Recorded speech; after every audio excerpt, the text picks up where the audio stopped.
6वां सर्ग। राजा जनक का विश्वामित्र और राम लक्ष्मण का सत्कार करके उन्हें अपने यहाँ रखे हुए धनुष का परिचय देना और धनुष चढ़ा देने पर श्री राम के साथ उनके ब्याह का निश्चय प्रकट करना।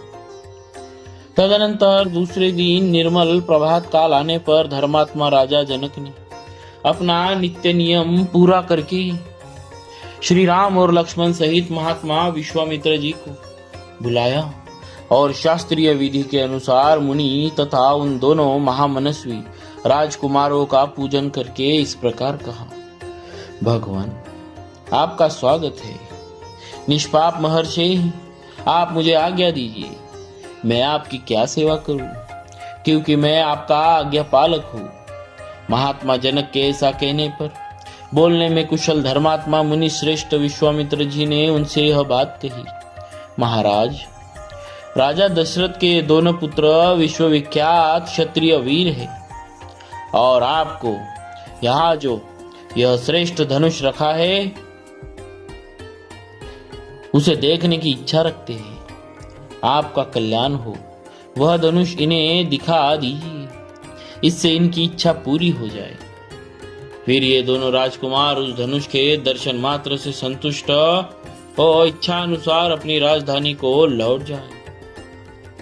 मुनि के ऐसा कहने पर राजा जनक महामुनि विश्वामित्र से बोले, मुनिवर, इस धनुष का वृत्तांत सुनिए। जिस उद्देश्य से यह धनुष यहाँ रखा गया है वह सब बताता हूँ। भगवान, निमि के ज्येष्ठ पुत्र राजा देवरात के नाम से विख्यात थे। उन्हीं महात्मा के हाथ में यह धनुष धरोहर के रूप में दिया गया था। कहते हैं, पूर्व काल में दक्ष यज्ञ विध्वंस के समय परम पराक्रमी भगवान शंकर ने खेल खेल में ही रोष पूर्वक इस धनुष को उठाकर यज्ञ विध्वंस के पश्चात देवताओं से कहा, देवगण, मैं यज्ञ में भाग प्राप्त करना चाहता था, किंतु तुम लोगों ने नहीं दिया, इसीलिए इस धनुष से मैं तुम सब लोगों के परम पूजनीय श्रेष्ठ अंग मस्तक काट डालूंगा।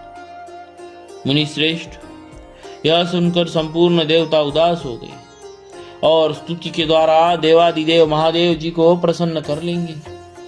अंत में उन पर भगवान शिव प्रसन्न हो गए।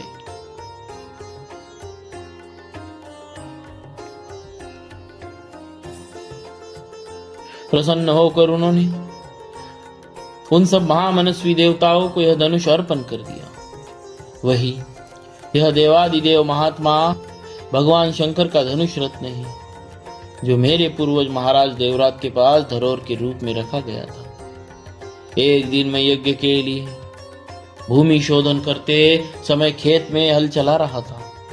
उसी समय हल के अग्रभाग से जोती गई भूमि हराई या सीता से एक कन्या प्रकट हुई। सीता हल द्वारा खींची गई रेखा से उत्पन्न होने के कारण उसका नाम सीता रखा गया। पृथ्वी से प्रकट हुई वह मेरी कन्या क्रमशः बढ़कर सयानी हुई। अपनी इस अयोनिजा कन्या के विषय में मैंने यह निश्चय किया कि जो अपने पराक्रम से इस धनुष को चढ़ा देगा उसी के साथ मैं इसका ब्याह करूं। इस तरह से वीर शुल्क पराक्रम रूप शुल्क वाली बनाकर अपने घर में रख छोड़ा है। मुनि श्रेष्ठ, भूतल से प्रकट होकर दिनों दिन बढ़ने वाली मेरी पुत्री सीता को कई राजाओं ने यहाँ आकर मांगा, परंतु भगवान, कन्या का वर्ण करने वाले उन सभी राजाओं को मैंने यह बता दिया कि मेरी कन्या वीर शुल्क है। उचित पराक्रम प्रकट करने पर ही कोई पुरुष उसे उसके साथ विवाह करने का अधिकारी हो सकता है। यही कारण है कि मैंने आज तक किसी को अपनी कन्या नहीं दी। मुनि पुंगव, तब सभी राजा मिलकर मिथिला में आए और पूछने लगे कि राजकुमारी सीता को प्राप्त करने के लिए कौन सा पराक्रम निश्चित किया गया है। मैंने पराक्रम की जिज्ञासा करने वाले उन राजाओं के सामने यह शिव जी का धनुष रख दिया, परंतु वे लोग इसे उठाने या हिलाने में भी समर्थ न हो सके। महामुनि, उन पराक्रमी नरेशों की शक्ति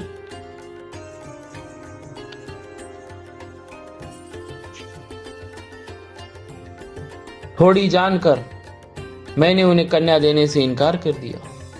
तपोधन, इसके बाद जो घटना घटी उसे भी आप सुन लीजिए। मुनिप्रवर, मेरे इनकार करने पर ये सब राजा अत्यंत कुपित हो उठे और अपने पराक्रम के विषय में संशयापन्न हो मिथिला को चारों ओर से घेर कर खड़े हो गए।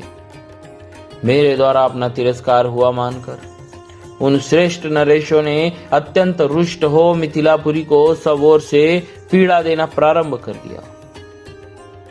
मुनि श्रेष्ठ, पूरे 1 वर्ष तक वे घेरा डाले रहे। इस बीच में युद्ध के सारे साधन क्षीण हो गए। इससे मुझे बड़ा दुख हुआ। तब मैंने तपस्या के द्वारा समस्त देवताओं को प्रसन्न करने की चेष्टा की। देवता बहुत प्रसन्न हुए और इन्होंने मुझे चतुरंगिनी सेना प्रदान की।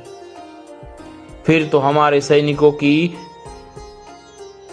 मार खाकर वे सभी पापाचारी राजा जो बलहीन थे अथवा जिनके बलवान होने में संदेह था, मंत्रियों सहित भागकर विभिन्न देशों में चले गए। मुनि श्रेष्ठ, यही वह परम प्रकाशमान धनुष है, उत्तम रथ का पालन करने वाले महर्षि। मैं उन श्री राम और लक्ष्मण को भी दिखाऊंगा। मुनि, यदि श्री राम इस धनुष की प्रत्यंचा चढ़ा दे तो मैं अपनी अयोनिजा कन्या सीता को इन दशरथ कुमार के हाथ में दे दूंगा। इस प्रकार श्री वाल्मीकि निर्मित आर्ष रामायण आदि काव्य के बालकांड में 66वां सर्ग पूरा हुआ। बोलिए श्री सीताराम जी महाराज की जय। भक्तवत्सल भगवान की जय। भक्तों, आज का प्रश्न, महाराजा जनक जी ने माता सीता के विवाह के लिए कौन सी